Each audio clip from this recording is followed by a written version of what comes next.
Hey everybody, this is Doug. We did our event of Go Speak Up for the Homeless today at City Hall on 9/11. We had people from the homeless community there speak to City Hall, including other people and other groups that also care about the issue. We compiled the video that will happen tonight into the parts of the video that talked about homelessness. The public comment period was supposed to be about 15 minutes. It ended up being about 45 minutes. So here's the video. And we just want to remind you that if you'd like to make a donation, either one-time donation or a monthly donation, we have the links to that in the description of the video. Here's what happened at the meeting. We hope to see you at some of our other events.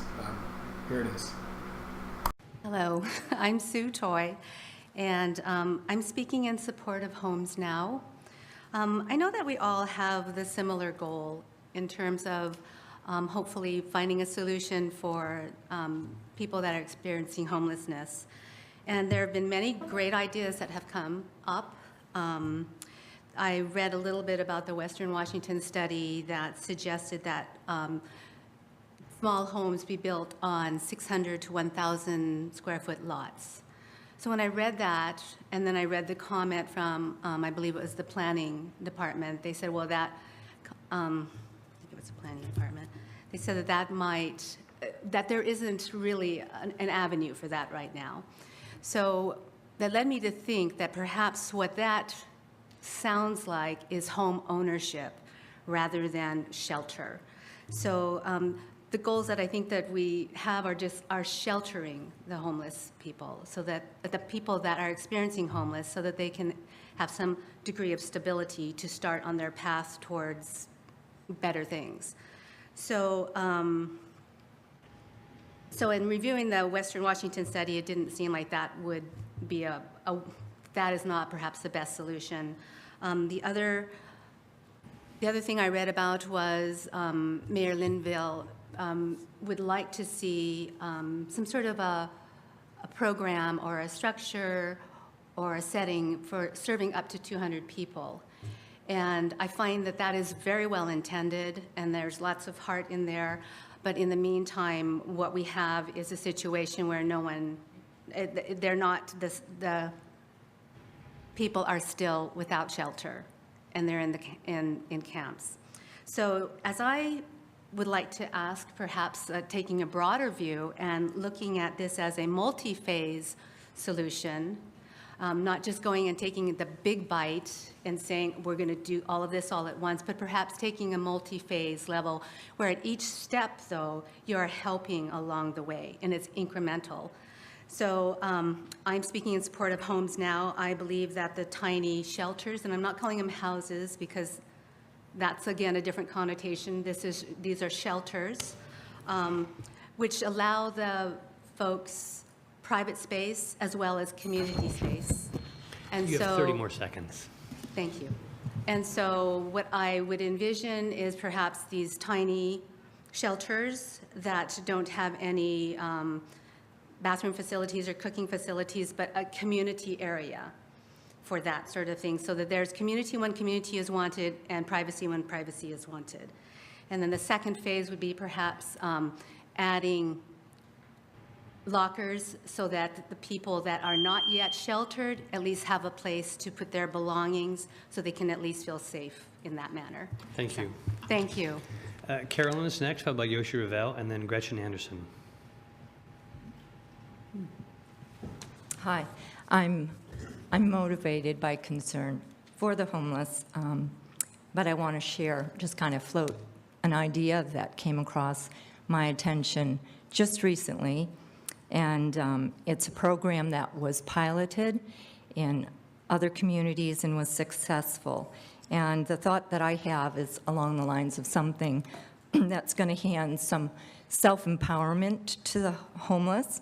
This has to do with a mayor that implemented a program in 2015, and it was called the Better Way program. And what they did is they hired people on a daily basis. They paid them $9 an hour, provided lunch, and at the end of the shift, they offered them overnight shelter And in less than a year, they gave out 932 jobs, and they managed to clear 70,000 pounds of litter from their city.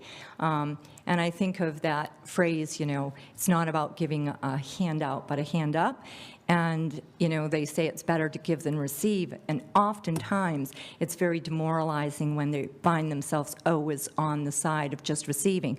So when we provide them with an opportunity where they can give out something, when they are then able to receive something that empowers them, I think that restores their self-esteem and a sense of their dignity. Most have been very eager, they said, to follow through with receiving work. And they expanded the funding, and they started a day labor program where not only the city was hiring, but they connected employers in the area to offer side jobs, and they picked up people with a van to bring them to the place where they would work. It provided these people with a support system. It was life-changing for them. It was proactively tackling homelessness, connected people to services they otherwise would not get. And the really excellent thing was showing them that at a time when they were at their lowest, that they actually had value. It helped hundreds of people, and they said it made the city more beautiful than ever. So I'd like to just present that thought to be considered. It was a program that was piloted in Albuquerque. So. Hi, I do not have my glasses, so I can't see any of you, so I'm just gonna read. My name is Anne-Leah Folsom, and I really wanted to share my story on why I believe we should have ADUs, both attached and non-attached, allowing each homeowner to decide. I moved to Bellingham about 4 years ago. When I first came to Bellingham, I was really excited. I started looking for houses about 6 months before I planned to move in. Right away, I learned that the realty services in Bellingham are really awful. I was pretty lucky to move into Cambridge Square, which had an on-site maintenance manager. It was there that I learned that my neighbors have been living there for 19 years because there was a lack of affordable living around the area. They raised their 2 children in a 2-bedroom house. I stayed there for 3 years, and this last year I decided that I needed to change and I wanted to move out. And thus I was presented with the Bellingham housing crisis. I toured 12 houses in 7 days and stood in a 50-person line to see one poorly kept house. I saw basements where people had thrown a couple beds and 4 people were living because if they didn't, they would find themselves homeless. By the time the second week passed, I was desperate. By the time the third week passed, I was scared. I was afraid I was gonna find myself homeless, and I, over a weekend, put in an application sending my roommate with cash to get the house, and at the same time, someone applied over the phone to get it.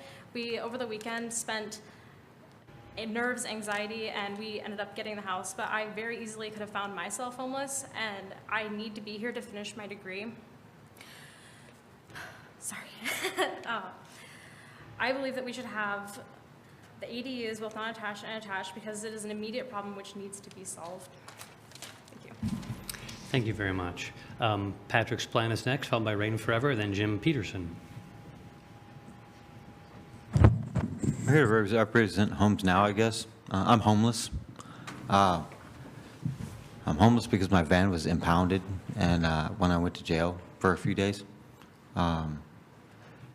I got out, my van was impounded, I didn't have any cash, $350. 2 weeks later, it's $1,500 to get my van back. There's no reason for me to be homeless other than $350 that there was no help to receive. I was perfectly stable when I had my van. I was able to provide for myself. I had my roof for my dog. I was able to earn a living. As soon as it was impounded, I lost all that ability. It took everything I own. This happens on a daily basis all around us. People miss a court date and then suddenly they find themselves homeless, or they, for whatever reason, their home gets taken from them and boarded up for why they're not doing anything illegal out of it. Just the city has decided that, oh, something's not up to code, or so they take their home because they didn't mow their lawn enough, or things like that. There's a big problem. Being homeless is not the problem. It's what you see as a result of the problem, which is lack of care. there's a ministry a good story that I've heard. I'm going to share with y'all. A man found himself dead, and on his way to heaven, he said, "Lord, I want to see the difference between heaven and hell before I get there." And so he gets up there, and Buddha's sitting there waiting for him. He says, "Buddha, you must be here to show me the difference between heaven and hell." He said, "Yes, sir. There's 2 doors. Pick a door." So the gentleman picked a door, and he walked through it. What did he see before him was bliss. It's food everywhere. The biggest bountiful feast you could ever see. Anything you could want and imagine to eat. There's no silverware. There's only 11-foot chopsticks. Everybody's miserable, fighting and angry and cussing at each other and fight and just, it's rapture. It's no good. So he walks out the door and he says, "Well, that must be hell. All this food, but nobody's eating. So let me see heaven." And he goes to the other door, and it's the same thing. Only everybody's merry and happy and grateful and enjoying this bountiful feast that they don't have any silverware to eat. They've only got the same 11-foot chopstick. And so he sees everybody happy, so he figures this must be heaven. Well, he walks out and he asks Buddha, "So, Buddha, I see the first one was hell, but the second one must be heaven. But what's the difference?" He said, "Child, in hell, everybody's too worried about how they're going to feed themselves with 11-foot chopsticks. In heaven, we feed each other, because that's what it's about. It's feeding each other with those 11-foot chopsticks, not trying to feed yourselves." Thank you for that. Next person is Reign Forever, followed by Jim Peterson, and the second page, so Amy Glasser will be next. Hi, my name is Reign Forever. I printed off some. This is kind of out of nowhere, but I heard about this last week and the last couple of days. I just kind of whipped this together, but I thought of an idea for being able to get people somewhat housed in a community. If the land was available some way, which would be a big ordeal probably, but I was thinking if the homeless people could come up with like $100 a month to put their tents up and use bathrooms and stuff like that, then the homeless people could actually purchase the land altogether and be able to pay for land that the city has or somebody has, I guess. Because I know that HomesNOW is looking for land as also, and this is a little bit easier situation.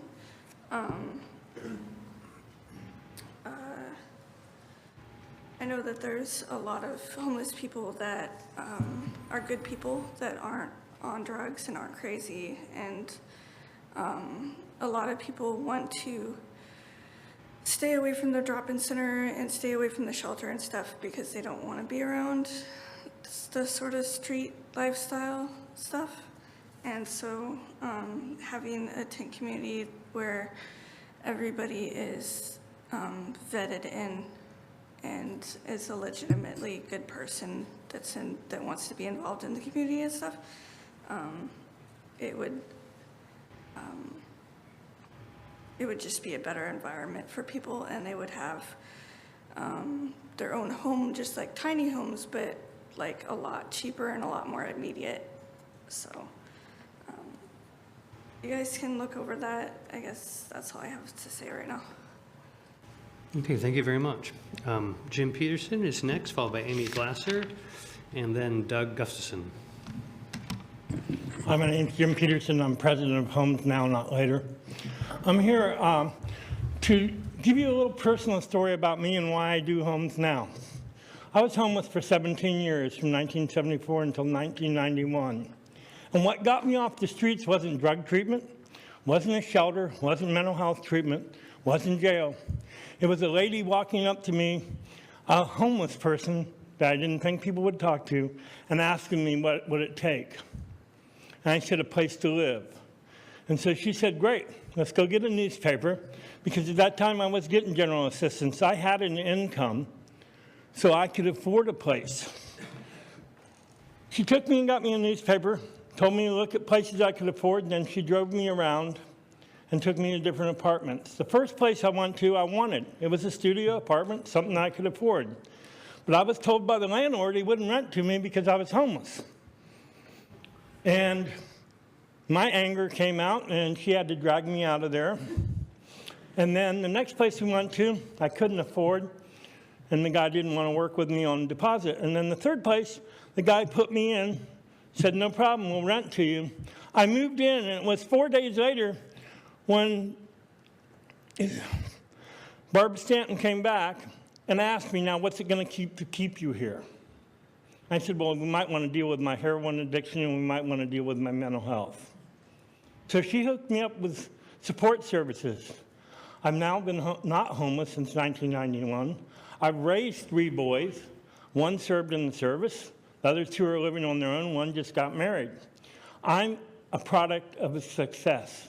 And it wasn't being told what I needed. It was being asked what I needed. And that's what HomesNOW is about. We're not about solving mental health. We're not about solving the drug addiction. Homelessness is being without a home, period. You can add all the other stuff onto it. But in reality, homelessness is just being without a home. So what HomesNOW wants to do, there is no hidden agenda. We want to house homeless people. We're doing it on Lumley now. We built 2 houses. Our 3rd one will be delivered next week. And it will have a bathroom, a kitchen, and a stove, and a shower. And we want to come to Bellingham and build. But as it is now, we can't legally come to Bellingham. But we want to. So we just look at the city as make a path for us. That's all we're asking. We're not asking for your money. We're asking you make a path so we can start building here. Thank you. Thank you, Jim. Amy Glasser is next, followed by Doug Gustafson, and then Edradine Hovda. Amy Glasser. I was outside with people who were homeless just before this meeting, and 2 people who were homeless talked to us about how they just got $150 tickets for sitting downtown. $150 tickets to 2 homeless people for sitting downtown. We know what that means. That means if they're around town and they don't pay that $150 ticket, of which most homeless people don't have that kind of money, they'll be picked up because they'll have a warrant on them for not paying that ticket for $150. By that point, I bet the $150 ticket will be $300 or $500, just like the gentleman whose car was $350 and is now $1,500. So when the council says we don't put people in jail for being poor, we do put people in jail for being poor because there are warrants on them. Maybe not the initial ticket, but if they can't afford to pay it and they get picked up again, then they're in jail. So we do put people in jail for being poor. We have to start doing something. We can start doing it now. We spent $300,000 cleaning up the woods. We could turn around, and the gentleman who lost his car because he was in jail for 4 days, someone in the city, and I know this can happen, I don't mean one of you is going to do it, can go to the court and say, okay, give this man 5 hours of community service and give him his damn van back. Why are we not making things simple for people? We are individuals. This is not Seattle. It's not a big city. We can go one by one and tick off the people who are homeless and deal with their issues directly and just deal with them. We can get that guy in his home for $350. We can get another person probably in a tiny home if we just use that property at, was it 2600 or 3600 James Street? That was a vacant piece of property the city has. You're going to enlarge James Street so the house got sold to somebody. Why isn't the city just giving that piece of property to HomesNOW, not later, and saying, here, utilities are there, use it, make sure it's on wheels so that when we expand the road, we can move those homes. Let's just do it. We've been talking about it. We have committees. We're going to have probably 10 more to figure out zoning. One by one, we can give exemptions. We can look at pilot projects. Everything these people talk about can be little projects to start with. 6 tiny homes and a service building. The city spends so much on cleaning up the mess. Let's be proactive, please. Thank you, Amy. Doug Gustafson is next, followed by Edradine Hovde, and then Jessica Johnson. Hey, how's it going? So on our website about a month ago, we put out a little poll do you think, and we asked the question, do you think Bellingham is doing a good job of solving the homeless issue overall? We put it in a number of places. We put it in Facebook. We put it in Nextdoor, which is like a social network that's only your neighbors. And so on Nextdoor, the poll we got about 200 people on that one. 60% said that the city wasn't doing a good job. The next group, 16%, said it's not the city's job to work on this problem. Another 16% said it was mediocre. On our Facebook poll, it was even more exaggerated. We had 791 people fill it out. 74% said the city wasn't doing a good job. The next group said yes, but a lot more can be done. In any case, and also at the same time, we've been holding different events where we've gotten to know different homeless people and basically hearing what they need. And basically, we find that each case is individual and different. Like, it's not the stereotypical, like, oh yeah, you're a heavy drug user and you suddenly became homeless. It's actually some people work totally full time. The wage they make doesn't make enough to pay the bills they have to pay, so they end up homeless. We know people that work full time, they end up homeless because of it, but they get paid minimum wage, so it's not enough to cover the rent. In the short term, though, besides we actually support detached or attached dwelling units. I live in the Puget neighborhood right next to Lydia House. I guess that would be an example of an attached dwelling unit attached to a battered women's shelter. They don't cause any problems. Everything's fine. I'm really glad that they can help more people. Detached isn't really allowed in single residential. I think it would do a lot to help because, we can actually provide a deal for homeowners. We can say, hey, if you let us put one of these in your yard, you don't even have to pay for it. You'll get a little bit of financial benefit from it, and it'll house somebody.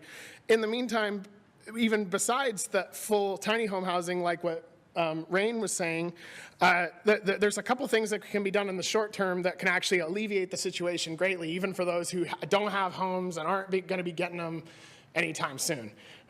You could provide ongoing support in the form of counseling and case management for camps, provide dumpsters, cleaning supplies, honey buckets instead of displacing communities. Most importantly, offer housing instead of shelter.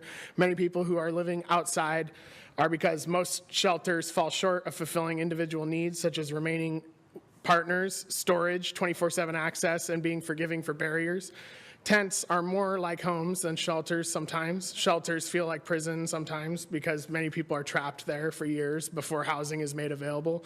People in crisis have found and formed friendships and communities and that safety and comfort in. There's a lot that can be done to alleviate the situation.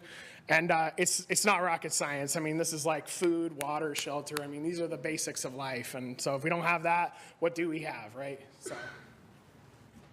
Nissa Armstrong poll. Hello, my name is Nissa Armstrong Pohl. I am homeless. I have been for a couple of months now. I think you might be surprised to know that I actually have a 2-year degree in civil engineering, and I'm actually very close to getting a bachelor's degree. But I'm also disabled, and so I'm on a limited income. My husband has been providing for us for a good number of years, probably close to 16 this year. And last year, he was hit by a drunk driver in the course of his job as a commercial truck driver. He has not been able to return to work, and that is what has precipitated us being homeless. I am a mother of 7 children, 5 of which live with me. 2 are disabled as well. They are older, and I'm joined by 2 of my daughters today. I'm very proud of them for wanting to be here with us. But I think that people today have an idea that homeless people mean that you're druggies, you're alcoholics, you're abusers, or you've been abused. That may be true of some people. But there are families out there with children like I have, families that have disabled members that can't work any longer. Financially, I'm kind of stuck. If I do work, I lose my disability. And if I don't work, I lose a home. Granted, it's on wheels at the moment because that's what we can afford. But that's what we have. If we go to HUD or the county and ask for help to get into housing, it does a disservice to my husband, who served in the military for 16 years and was operational twice, both in Somalia and East Timor. He's a decorated serviceman and a very good provider. I love him very much. And it makes me very sad that he would have to live really, really close to people that make him more anxious and make his problems even worse. At least where we're at right now, we can kind of control the circumstances where his disability is manageable at the moment, and we can all stay as a family. And we're very worried that if we were to go to the county or someone else, that we would be split up into 2 or 3 different homes, and we just don't want that. We want to stay together, so that's what we've done. We've been very blessed to have someone come forward and help us out and help us get into a place where we can feel comfortable and safe. But my reason for coming today is to help support Homes Now, Not Later. I think that the tiny house movement needs to be made available to people like us, people that want a more sustainable living condition than the model that has been put out to us for the last couple hundred years of a traditional home. And I think if we can make the zoning and the codes available and allow people like Jim to come and build homes for people that need it, that don't have income themselves, that would really be helpful to the whole community, not just the homeless people, but for everybody. Give them something that they can feel involved with. Give them a sense of community. Give them something to work towards. And that's all I have to say. Thank you very much. Nathan Sims? Hope I didn't butcher your name too much. You pronounced it right. Cool. I'm Nathan Thomas Sims, son of James Harold Sims of Norway and Betty Lou Hilaire of the Lummi Nation. My great-grandfather was Joseph Hilaire, who carved many of our treasured totem poles here in Whatcom County. It's with that in mind that I approach you not as officials, but as friends, neighbors, and I dare say family. I grew up here, this is my home, and I always return here no matter how far I travel. It's breaks my heart to see the homeless situation here, and through my aunt's prodding, I joined Stepping Stones, which is headed up by Nick Lewis of the Lummi Nation, and we have 2 shelters open. As a disabled homeless person myself, I actually serve as a resident house manager at one of them. We have achieved something that we are very proud of, and our homes run like family households rather than homeless shelters. You can feel the distinct difference if you would come join us for a meal at our shelters, which I invite you to do so. We also work with Homes Now, and we are building tiny houses out at Lummi with the goal in mind, the vision, and the knowledge to build self-sufficient tiny house villages. And being self-sufficient is a great thing because you can put them anywhere. I'm not saying that we need to put these villages right in the middle of town. We have bus routes that go everywhere. We can put them right outside of town on a route. We can help everybody. If they're self-sufficient, they've got everything that they need. And that might help, save the trouble of tripping over somebody on the sidewalk. But these houses, they provide everything that you need. The village, it could have a blacksmith shop, a woodwright shop, a greenhouse, everything that they need. If you provide these things for people, there's less chance of them, there's more chance of them, rather, being motivated to pick themselves up. And I see this as house manager working at the shelter, that with that family atmosphere, with that motivation, with the many resources that we have here in Whatcom County, everybody feels motivated. They get out there, they do their paperwork, they go to their appointments, they see their doctors, and they find the wherewithal and the resources to get in their own places. This is one of the few places where you want a high turnover rate, and we're seeing that. We want to set an example, and we'd like to help Whatcom County. We'd like to help Homes Now, and we'd like to help as many homeless people as we can. Save them all. Thank you. Thank you very much. We'll go on now to a report. Sir, did you like to also do the public comment? This is kind of a regular city council. How do you? Yeah, go ahead. Last one. Okay. My first time doing this. Aaron Thomas. I am just want to thank each and every one of you for taking the time to listen from the Lummi Nation. And we've always had homelessness in the last, I shouldn't say always, but recently we've had homelessness at Lummi Nation. And we've seen so many of our people living right here on these streets, right here in Bellingham. And I'm thankful for a small group of us who decided to do something about it and have helped create a program called the Lummi Stepping Stones program. And we're urging the city to be a big part of this work. I'm currently running for Lummi Nation Council, and I probably shouldn't have said that. I apologize. But I think we're both two communities living next to each other. And I've said on this floor several times that neither one of us is going anywhere. The Lummi people aren't going anywhere, and neither the city. So why don't we work together? Why don't we try to do what we can, try to make it so that homelessness goes away here in Whatcom County. Be the first city, tribal nation in the country to work together.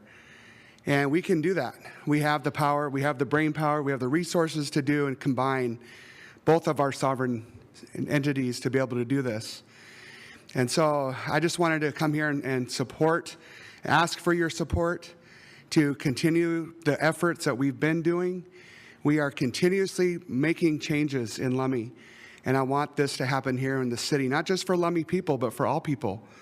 All people deserve to have a place to live that's safe, that has a roof over their head, that they can feel warmth. How many of our homeless are children, who are the most innocent of all the people? And that's the main reason why I like to do the work we do. And we're volunteers. So I encourage everybody, not just the city, but all of us to join in whatever ways we can. Whether it's just to give a dollar or an hour of your time. So, my dear people, I just want to thank you for this time. We have an opportunity that I think we can't let pass by. Hajka.